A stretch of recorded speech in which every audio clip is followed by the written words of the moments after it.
नमस्ते, आप सभी का स्वागत है हमारे इस चैनल पर।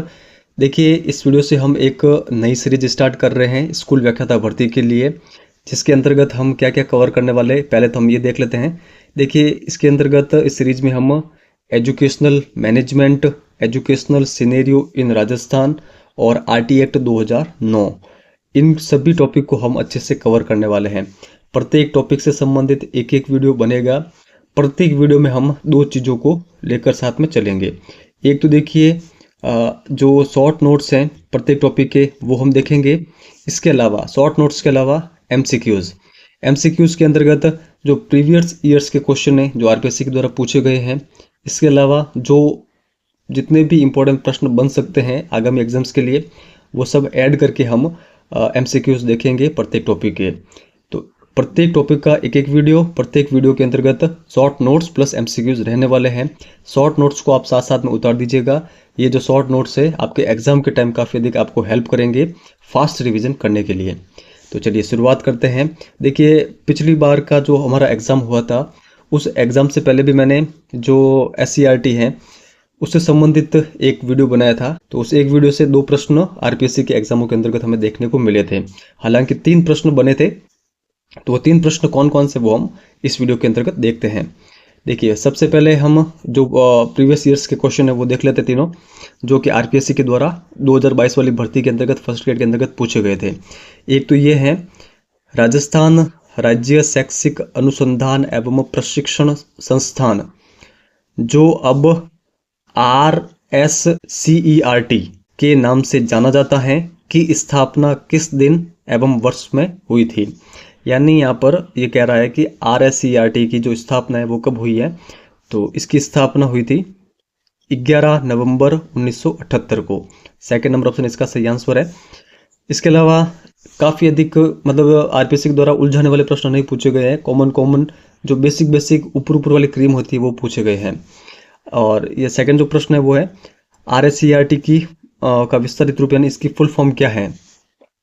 तो यहाँ पर देखिए, अधिकतर स्टूडेंट को इन दो ऑप्शन के अंतर्गत कंफ्यूज हुआ। ये दो ऑप्शन क्या है, Rajasthan state council of educational research and training. Second है Rajasthan state council of education research and training. तो यहाँ पर इसका सही आंसर क्या है। देखिए, सही आंसर है यहाँ पर Rajasthan state council educational research and training. तो सही आंसर यहाँ पर क्या है, ऑप्शन नंबर 1। आपको यह ध्यान रखना है, यहाँ पर जो ये एजुकेशन वाला वर्ड है इसमें एजुकेशनल है, तो ये थोड़ा सा आप ध्यान रखिएगा, ना कि एजुकेशन। इसके अलावा एक प्रश्न और पूछा गया था आरपीएससी के द्वारा, वो ये है, जो RSCERT है का कौन सा अनुभाग है जो कि डाइट फैकल्टी के लिए सेवारत प्रशिक्षण कार्यक्रम का आयोजन करता है। तो डाइट फैकल्टी के लिए सेवारत प्रशिक्षण कार्यक्रम का जो आयोजन करता है वो करता है शिक्षक शिक्षा अनुभाग। थर्ड नंबर ऑप्शन यहाँ पर सही है। आगे हम RSCERT के जितने भी अनुभाग हैं उनको देखने वाले हैं, उनके अंतर्गत जितने भी इंपॉर्टेंट फैक्ट हैं वो भी हम देखने वाले हैं। पहले देखिए, हम शॉर्ट नोट्स कवर कर लेते हैं, उसके बाद में MCQs को देखेंगे।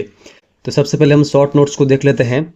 सबसे पहले देखिए, RSCERT की फुल फॉर्म आपसे पूछी जा सकती है, वापस भी पूछी जा सकती है। तो RSCERT की जो फुल फॉर्म है वो है Rajasthan state council of educational research and training. इसकी स्थापना 11 नवंबर 1978 को हुई। मुख्यालय उदयपुर के अंतर्गत है। और किस समिति की सिफारिश पर इसकी स्थापना हुई थी, तो मेहरोत्रा समिति की सिफारिश पर। तो ये भी आप समिति का नाम जरूर ध्यान रखिएगा। ये देखिए, ये भी काफ़ी अधिक इंपॉर्टेंट फैक्ट है, ये आपको जरूर ध्यान रखना है।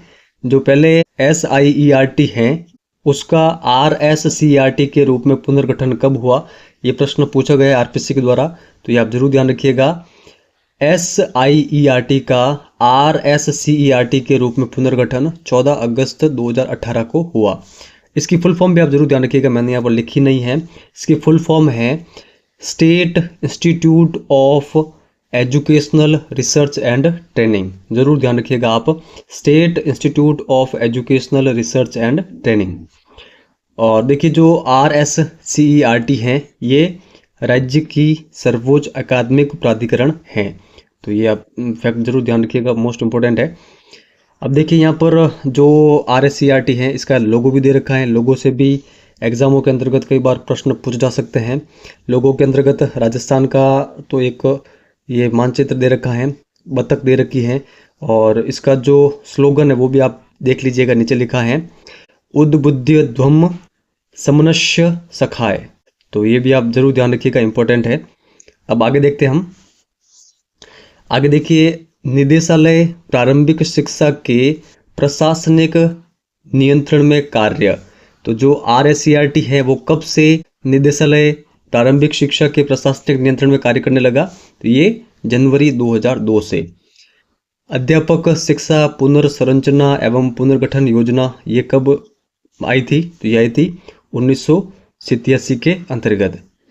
RSCRT का प्रबंधन एवं प्रशासन के लिए 2 समितियों का गठन किया गया। तो इनका नाम आप जरूर ध्यान रखिएगा, एक तो शासी परिषद और एक कार्यकारिणी समिति। जो शासी परिषद है इसका अध्यक्ष कौन होता है? तो इसका अध्यक्ष शिक्षा मंत्री होता है, और जो कार्यकारिणी समिति है इसका सभापति होता है शिक्षा सचिव। तो ये आप ध्यान रखिएगा। इसके अलावा कुछ फैक्ट आप और ध्यान रखना चाहते रख सकते हैं। जो शासी परिषद है इसके अध्यक्ष तो शिक्षा मंत्री होते हैं, लेकिन इसके जो उपाध्यक्ष हैं वो शिक्षा सचिव होते हैं। ये आप जरूर ध्यान रखिएगा। इसका कार्य क्या है शासी परिषद का? तो जो शैक्षिक नीतियाँ होती हैं उनका निर्माण करना शासी परिषद का कार्य होता है। और जो कार्यकारिणी समिति है, कार्यकारिणी समिति के सभापति शिक्षा सचिव होते हैं। इसके अलावा इसका जो सचिव होता है, कार्यकारिणी समिति का जो सचिव होता है वो कौन होता है? निदेशक RSCRT। ये आप जरूर ध्यान रखिएगा। और इसका कार्य क्या है कार्यकारिणी समिति का? इसका कार्य है शैक्षिक नीतियों का क्रियान्वयन करना। ये तो शैक्षिक नीतियाँ बनाती हैं और ये उनका क्रियान्वयन करती हैं। तो ये थोड़ा सा आप जरूर ध्यान रखिएगा। इसके अलावा देखिए, शॉर्ट नोट्स के अंतर्गत आपको जरूर ध्यान रखना है कि जो RSCRT है इसके कितने विभाग हैं? तो इसके 6 विभाग हैं। 6 विभाग कौन कौन से? पाठ्यचर्या, पाठ्यपुस्तक, सामग्री निर्माण और मूल्यांकन प्रभाग। इसके अलावा शैक्षिक अनुसंधान, सर्वेक्षण, आकलन एवं नीति परिप्रेक्ष्य प्रभाग, शिक्षक शिक्षा विभाग, शैक्षिक प्रौद्योगिकी, सूचना एवं संचार प्रौद्योगिकी प्रभाग जिसका मुख्यालय अजमेर के अंतर्गत है। इसके अलावा सर्वांगीण विकास एवं सामाजिक न्याय विभाग, और लास्ट में है आयोजना प्रबंधन एवं वित्त विभाग। तो ये 6 विभाग हैं RSCRT के अंतर्गत। देखिए, जो चौथा नंबर का है इसका मुख्यालय तो अजमेर में है। बाकी जितने भी ये विभाग है ये सभी कहाँ पर स्थित हैं? उदयपुर के अंतर्गत स्थित हैं। ये भी आप थोड़ा सा ध्यान रखिएगा। आगे देखते हैं हम। अब देखिए, जो पहला हमने विभाग देखा है पाठ्यचर्या, पाठ्यपुस्तक, सामग्री निर्माण एवं मूल्यांकन प्रभाग, इसके अंतर्गत कौन कौन से अनुभाग हैं तो वो भी आपको जरूर ध्यान रखना है। इसके अंतर्गत देखिए, एक तो है विज्ञान एवं गणित अनुभाग, एक है सामाजिक विज्ञान अनुभाग, एक है भाषा अनुभाग, शैक्षिक मापन एवं मूल्यांकन अनुभाग, और एक है प्रारंभिक बचपन देखभाल एवं शिक्षा अनुभाग। तो इसके अंतर्गत है ये 5 अनुभाग। आप जरूर इनको ध्यान रखिएगा। ये शॉर्ट नोट्स आपको बार बार रिवीजन करना है तो आपको ये अच्छे से याद हो जाएंगे। इसके अलावा यहाँ पर देखिए, शिक्षक शिक्षा विभाग।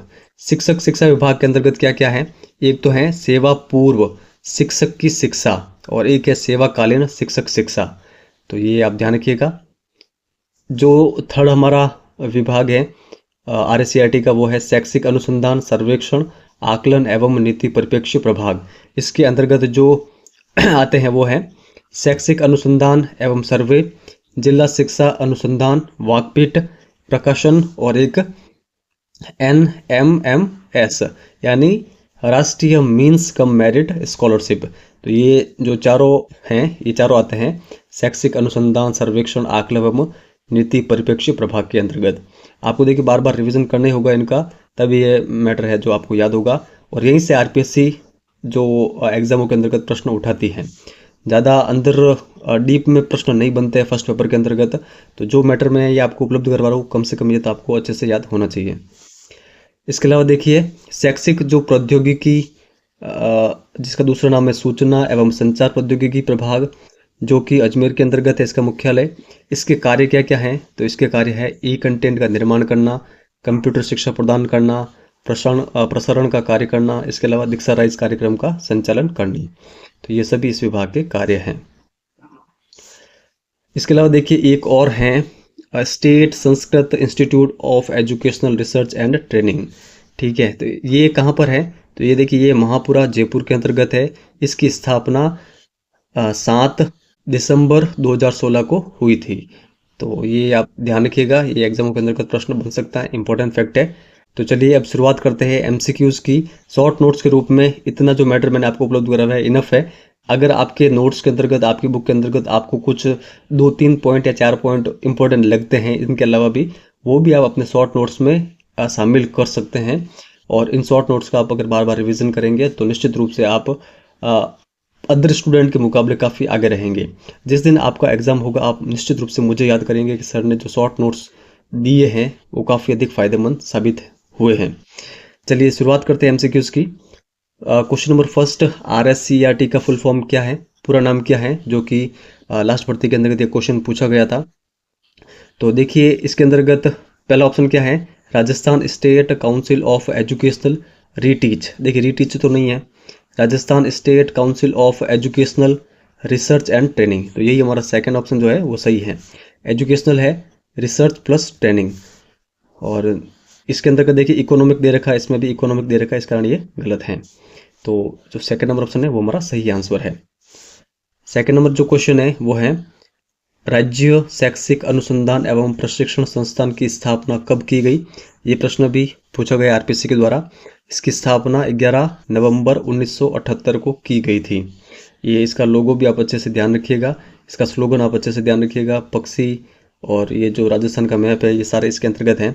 एग्जामों के अंतर्गत आपसे पूछ लेंगे कि इसके जो लोगो हैं, लोगो से संबंधित इनमें से कौन सा कथन सही है या फिर गलत है। तो उसके अंतर्गत इसके अंतर्गत राजस्थान का मैप है और इसके अंतर्गत एक पक्षी है, इसका स्लोगन ये है। तो इस प्रकार के भी प्रश्न बन सकती है आरपीएससी, ये आप थोड़ा सा ध्यान रखिएगा। थर्ड प्रश्न है, किस समिति की अनुशंसा के आधार पर जो SCERT है उदयपुर की स्थापना की गई थी। यशपाल समिति, मेहरोत्रा समिति। तो ये देखिए ये हमारा सही आंसर है, मेहरोत्रा समिति। आगे यहाँ पर है, SCERT संस्थान कब से निदेशालय प्रारंभिक शिक्षा के प्रशासनिक नियंत्रण में कार्य करने लगा।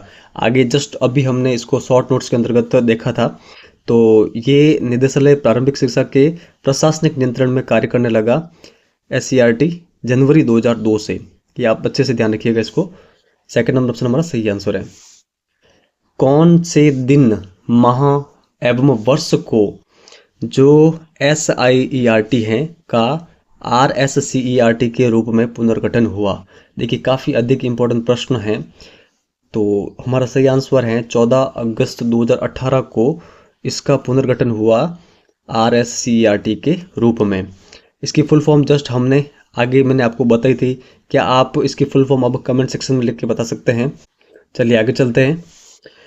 RSCERT का उद्देश्य है, तो RSCERT का उद्देश्य क्या है, विद्यालय शिक्षा में गुणात्मक उन्नयन करना, शैक्षिक चुनौतियों के समाधान को खोजना। तो ये दो ऑप्शन यहाँ पर दे रखे, कूट दे रखे हैं, केवल एक, केवल दो, दोनों या फिर कोई नहीं।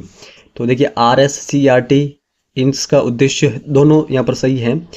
विद्यालय के अंतर्गत, शिक्षा के अंतर्गत गुणात्मक उन्नयन करना और शैक्षिक चुनौतियों का समाधान खोजना, ये दोनों इसके उद्देश्य हैं। सी नंबर ऑप्शन हमारा सही आंसर है। RSCERT राजस्थान की स्थापना कहाँ की गई, इसका मुख्यालय कहाँ पर है। तो जस्ट अभी हमने आगे देखा था उदयपुर के अंतर्गत। आगे चलते हैं। प्राथमिक स्तर के शिक्षकों को तैयार करने हेतु, ये देखिए इंपॉर्टेंट प्रश्न है।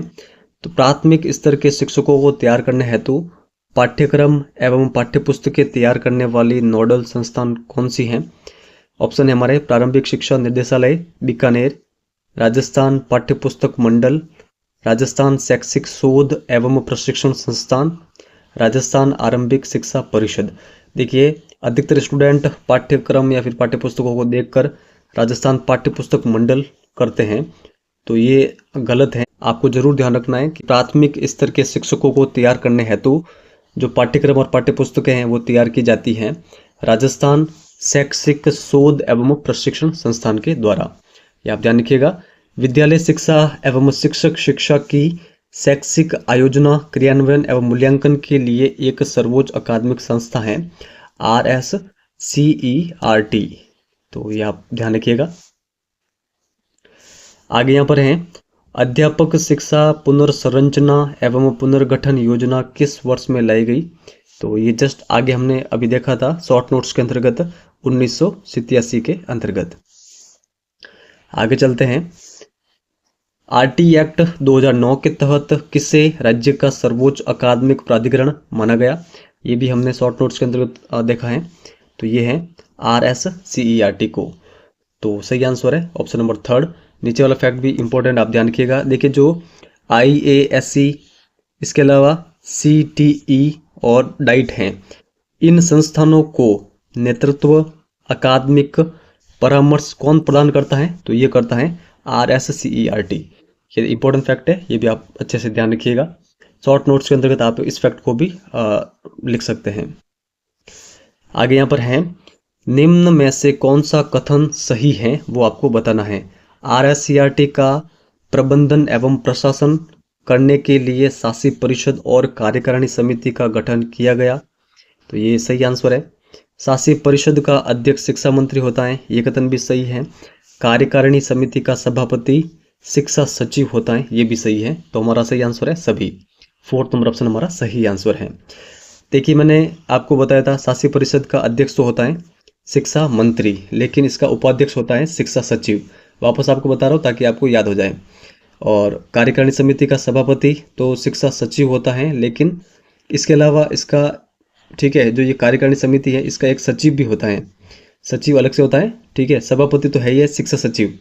सचिव एक अलग पद है, जो कि कौन होता है? निदेशक RSCERT। तो ये आप ध्यान रखिएगा। निम्न में से कौन सा RSCERT का विभाग नहीं है? तो इस प्रकार के भी प्रश्न RPSC के द्वारा पूछे जाते हैं, आप ध्यान रखिएगा। जो 6 विभाग हमने देखे हैं वो आपको अच्छे से याद होने चाहिए। तो कौन सा नहीं है वो देखते हैं। पाठ्यचर्या, पाठ्यपुस्तक, सामग्री निर्माण और मूल्यांकन प्रभाग ये तो हैं। शैक्षिक अनुसंधान, सर्वेक्षण, आकलन एवं नीति परिप्रेक्ष्य प्रभाग ये भी हैं। शिक्षक शिक्षा विभाग ये भी हैं। कार्यानुभव विभाग ये इसके अंतर्गत नहीं है। तो हमारा सही आंसर है 4th नंबर ऑप्शन। आगे यहाँ पर है, RSCERT के किस विभाग का मुख्यालय अजमेर में है? अजमेर में स्थित है। तो ये जस्ट आगे हमने देखा था शॉर्ट नोट्स के अंतर्गत, ये है शैक्षिक प्रौद्योगिकी, जिसका दूसरा नाम है सूचना एवं संचार प्रौद्योगिकी प्रभाग। मोस्ट इंपॉर्टेंट है, आप ध्यान रखिएगा। इस प्रभाग के जो कार्य है वो भी आप ध्यान रखिएगा। कार्य क्या क्या देखे थे हमने? ई कंटेंट बनाना, कंप्यूटर शिक्षा प्रसारण का कार्य करना, दीक्षा राइज जो कार्यक्रम है उसको संचालित करना, ये सभी इस विभाग के कार्य हैं जो कि अजमेर के अंतर्गत हैं। बाकी जितने भी RSCERT के विभाग हैं वो सभी उदयपुर के अंतर्गत हैं। किस विभाग के अंतर्गत निम्न अनुभाग आते हैं? तो ये भी हमने देखा था। विज्ञान एवं गणित अनुभाग, सामाजिक विज्ञान अनुभाग, भाषा अनुभाग, शैक्षिक मापन एवं मूल्यांकन अनुभाग, प्रारंभिक बचपन देखभाल एवं शिक्षा अनुभाग। तो ये देखिए सभी आते हैं 1st नंबर ऑप्शन। पाठ्यचर्या, पाठ्यपुस्तकें, सामग्री निर्माण एवं मूल्यांकन प्रभाग, ये एक ही प्रभाग है, ठीक है, एक ही विभाग है ये। इसके अंतर्गत ये सभी अनुभाग आते हैं। तो ये आप अच्छे से ध्यान रखिएगा। आगे चलते हैं। शैक्षिक अनुसंधान, सर्वेक्षण, आकलन एवं नीति परिप्रेक्ष्य प्रभाग के अंतर्गत शामिल अनुभाग हैं। तो देखिए इस विभाग के अंतर्गत ये सभी शामिल हैं। शैक्षिक अनुसंधान एवं सर्वे, जिला शिक्षा अनुसंधान वाकपीठ, प्रकाशन, इसके अलावा जो राष्ट्रीय मीन्स कम मेरिट स्कॉलरशिप है, ये सभी इसके अंतर्गत आते हैं। तो आप ये ध्यान रखिएगा। 4th नंबर ऑप्शन हमारा सही आंसर होगा ABCD। सेवा पूर्व शिक्षक शिक्षा एवं सेवाकालीन शिक्षक शिक्षा किस विभाग के अनुभाग हैं? ये जो प्रश्न है, ये प्रश्न पूछा गया था RPSC फर्स्ट ग्रेड एग्जाम के अंतर्गत 2022 में। सही आंसर क्या है? शिक्षक शिक्षा विभाग। तो सेवाकालीन जो शिक्षक शिक्षा है और सेवा पूर्व शिक्षक शिक्षा है, ये इस विभाग का कार्य है, ठीक है, इस विभाग के अनुभाग हैं, शिक्षक शिक्षा विभाग के। शैक्षिक प्रौद्योगिकी विभाग के कार्य क्या हैं? जस्ट अभी हमने इसको देखा था। ई कंटेंट का निर्माण करवाना, कंप्यूटर शिक्षा प्रदान करना, दीक्षा राइज कार्यक्रम का संचालन करना सभी। कक्षा 6 से 8 तक के बच्चों को आत्मसम्मान कौशल शिक्षा प्रोजेक्ट के लिए RSCRT द्वारा कितने कॉमिक्स बुक्स का निर्माण किया गया? तो यहाँ पर देखिए सही आंसर है RSCRT के द्वारा कुल 6 कॉमिक्स बुक्स का निर्माण किया गया। किस प्रोजेक्ट के लिए? तो ये इस प्रोजेक्ट का नाम आप जरूर ध्यान रखिएगा, आत्मसम्मान कौशल शिक्षा प्रोजेक्ट के लिए। और ये कौन सी कक्षा के बच्चों के लिए? तो 6 से 8 तक के बच्चों के लिए। आगे यहाँ पर है, कोरोना काल में लर्निंग लॉस की रिकवरी हेतु किसके द्वारा ब्रिज कोर्स वर्कबुक तैयार की गई? तो देखिए ब्रिज कोर्स वर्कबुक तैयार की गई थी RSCRT के द्वारा। किसके लिए? जो कोरोना काल में लर्निंग लॉस हुआ है उसकी रिकवरी के लिए। इसके अलावा नीचे वाला फैक्ट भी आप ध्यान रखिएगा, पूर्व प्राथमिक शिक्षा से 12वीं तक के पाठ्यक्रम का निर्माण किसके द्वारा किया जाता है? यहाँ पर देखिए पाठ्य पुस्तकें नहीं है, पाठ्यक्रम है। पाठ्यक्रम का निर्माण किया जाता है RSCRT के द्वारा। आगे यहाँ पर है, राष्ट्रीय शिक्षा नीति 2020 के अनुसार राज्य में शिक्षा से संबंधित मानकों तथा पाठ्यक्रम सहित एकेडमिक मामलों का नेतृत्व किसके द्वारा किया जाता है? तो सही आंसर है हमारा RSCRT के द्वारा। और हमारा अंतिम प्रश्न है, ये काफ़ी महत्वपूर्ण प्रश्न है, आप जरूर ध्यान रखिएगा। निम्न में से कौन सी संस्था स्वायत्त शासित संस्था नहीं है? RSCRT, DIET, BSER, RSOS। तो यहाँ पर देखिए जो स्वायत्त शासित संस्था नहीं है वो है डाइट। डाइट यहाँ पर स्वायत्त शासित संस्था नहीं है। तो आपको जरूर ध्यान रखना है जो RSCERT है ये एक स्वायत्त शासित संस्था है। ये देखिए आप अपने शॉर्ट नोट्स के अंतर्गत ऊपर ही लिख लीजिएगा RSCRT के पास में कि ये एक स्वायत्त शासित संस्था है। शॉर्ट नोट्स में ये फैक्ट आप लिख लीजिएगा। इसके अलावा हम डाइट की फुल फॉर्म भी देख लेते हैं, district institute of education and training. BSER की full form board of secondary education Rajasthan. और RSOS की फुल फॉर्म है Rajasthan state open school. RSCRT की Rajasthan state council of educational research and training. तो यहाँ पर हमने 4 फुल फॉर्म देखी। और देखिए जो डाइट है, डाइट की फुल फॉर्म भी काफ़ी अधिक इंपॉर्टेंट, आप ध्यान रखिएगा, ये भी हमारा टॉपिक है जिसको हम आगे की क्लासेस के अंतर्गत कवर करेंगे। आई होप आपको हमारी ये जो पूरी क्लास है वो काफ़ी अधिक पसंद आई होगी। अधिक से अधिक स्टूडेंट के साथ में शेयर करें। जो शॉर्ट नोट्स मैंने आपको इस वीडियो के अंतर्गत लिखा है उनको नोट डाउन कर दीजिएगा। साथ में अगर आपको और कुछ 2-3 पॉइंट, ज़्यादा से ज़्यादा 5 पॉइंट अगर कोई इंपॉर्टेंट लगे तो वो भी ऐड कर लीजिएगा। शॉर्ट नोट्स का मतलब होता है पूरे मैटर का समरी सार, जो कि RPSC के द्वारा एग्जाम में पूछ जा सकते हैं, उनको हम एक जगह संकलित करके शॉर्ट रूप में लिख लें ताकि एग्जाम के टाइम हम उन सारे टॉपिक को फास्ट तरीके से रिवीजन कर पाएँ। और ये एग्ज़ाम के समय काफ़ी अधिक हमारे लिए हेल्पफुल साबित होते हैं। तो आप इनको लिख लीजिएगा। और मुझे पूर्ण आशा है कि आप वीडियो को लाइक करके जाएंगे और कमेंट करके जाएंगे हमारी इस क्लास के लिए। इस वीडियो में इतना ही, धन्यवाद।